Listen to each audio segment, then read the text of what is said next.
अस्सलाम वालेकुम, my name is Marukh Shakeel and welcome to my YouTube channel. आज जो है हम इको 401 का लेसन नंबर 5 पढ़ने जा रहे हैं, जिसका नेम है demand, supply and equilibrium analysis. Equilibrium जो है वो तीन जो है वो सिचुएशन में शिफ्ट होता है। फर्स्ट जो है वो सिचुएशन है कि जब डिमांड कर्व शिफ्ट करती है, सेकंड जो है वो है जब सप्लाई कर्व शिफ्ट करती है, और थर्ड सिचुएशन ये है कि जब demand and supply curve both shift करती हैं तो इक्विलिब्रियम भी शिफ्ट करता है। ठीक है ना। इसमें 8 पॉसिबिलिटीज़ आ जाती हैं जिसको उन्होंने शॉर्टली जो है वो डिस्क्राइब किया हुआ है। जो वो कह रहे हैं कि अगर जो है वो डिमांड जो है वो इंक्रीज़ करेगी तो सप्लाई जो है वो कांस्टेंट रहेगी। ठीक है ना। अगर प्राइस इंक्रीज़ करेगी तो जो है वो क्वांटिटी वो भी इंक्रीज़ करेगी। अगर डिमांड जो है वो कांस्टेंट रहेगी तो जो सप्लाई है वो इंक्रीज़ करेगी। अगर प्राइस जो है वो डिक्रीज़ होगी तो क्वांटिटी इंक्रीज़ होगी। ठीक है ना।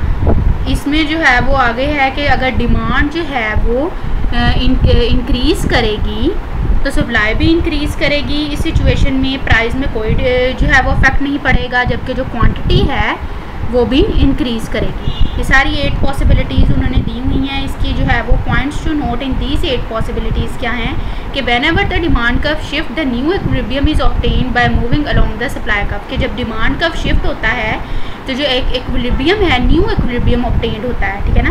जब डिमांड कर्व जो है वो शिफ्ट होता है तो सप्लाई कर्व भी मूव करती है और एक न्यू इक्विलिब्रियम जो है वो ऑब्टेन्ड होता है। जबकि सप्लाई कर्व जब शिफ्ट करती है तब भी न्यू इक्विलिब्रियम ऑब्टेन होता है और डिमांड कर्व जो है वो मूव करता है। जब बोथ डिमांड और सप्लाई कर्व शिफ्ट करते हैं तो हम जो है वो सबसे पहले जो है वो डिमांड कर्व पे जाते हैं और फिर बाद में हम सप्लाई कर्व पे जाते हैं। आगे उन्होंने लिखा हुआ द मार्केट फॉर बटर। उन्होंने कहा कि क्या होगा कि इक्विलिब्रियम प्राइस और क्वांटिटी ऑफ बटर पे इन सारे केसेस में जो है वो इक्विलिब्रियम प्राइस और क्वांटिटी पे क्या इफेक्ट होगा। Arise in the price of margarine.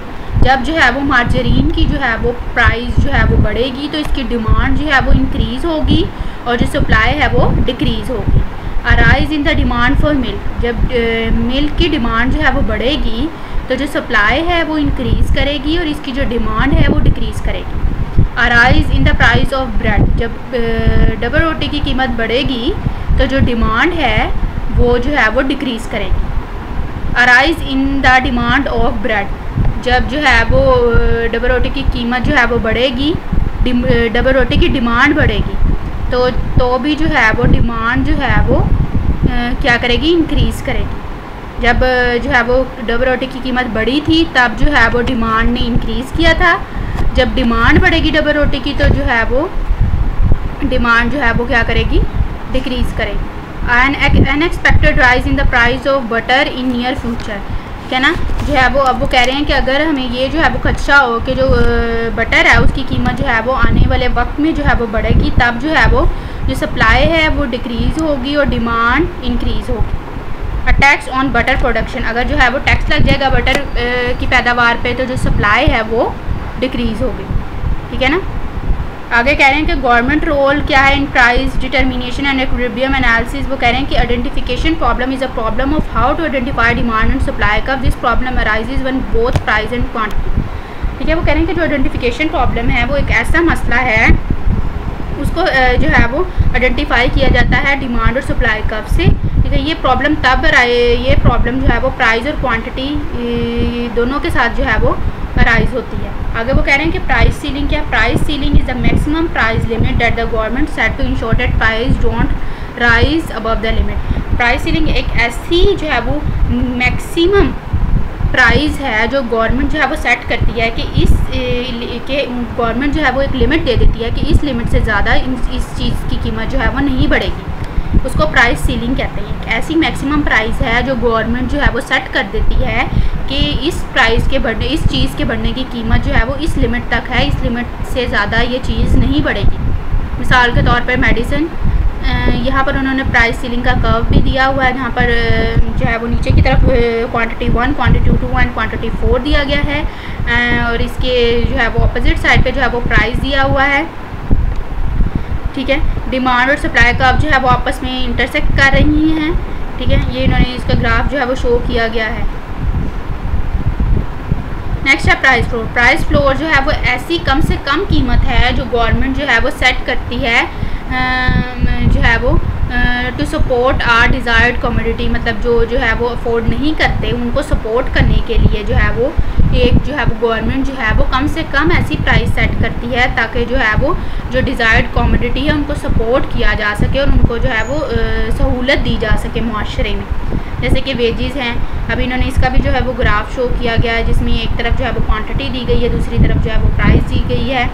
वो कह रहे हैं कि जो प्राइस फ्लोर है वो जो है वो मेक लो प्राइजेस इलीगल, जो कम कीमतों को जो है वो इलीगल जो है वो कर देती है जो प्राइस फ्लोर है। नेक्स्ट उन्होंने कहा है कि रेशनिंग एंड सप्लाई शॉक, ठीक है ना। रेशनिंग एंड सप्लाई शॉक में दो तरीके से जो है वो ये शॉक होता है, रेशनिंग और सप्लाई शॉक। पहला जो होता है वो थ्रू टैक्स एंड सेकंड जो है वो through subsidy. Tax to be paid by the producer will increase the supply price, supply curve shift leftward and price increases and quantity decreases. वो कह रहे हैं कि जो प्रोड्यूस कर रहा है, कोई भी चीज़ प्रोड्यूस कर रहा है, कोई भी गुड प्रोड्यूस कर रहा है, अगर उसकी चीज़ों पे जो है वो टैक्स कर लग जाएगा तो उसकी जो सप्लाई प्राइस है वो इंक्रीज़ होगी और जो सप्लाई कर्व है वो लेफ्टवर्ड शिफ्ट कर जाएगी, उसकी जो कीमतों की प्राइस है वो इंक्रीज़ हो जाएगी और जो क्वांटिटी है वो डिक्रीज़ हो जाएगी। थ्रू सब्सिडी में क्या आ जाएगा, सब्सिडी जो है वो जो कोई भी गुड प्रोड्यूस कर रहे होते हैं उनको दी जाती है, टैक्स उनसे लिया जाता है जो उन्होंने पे करना होता है प्रोड्यूसर ने, और जो सब्सिडी है वो उनको दी जाती है प्रोड्यूसर्स को।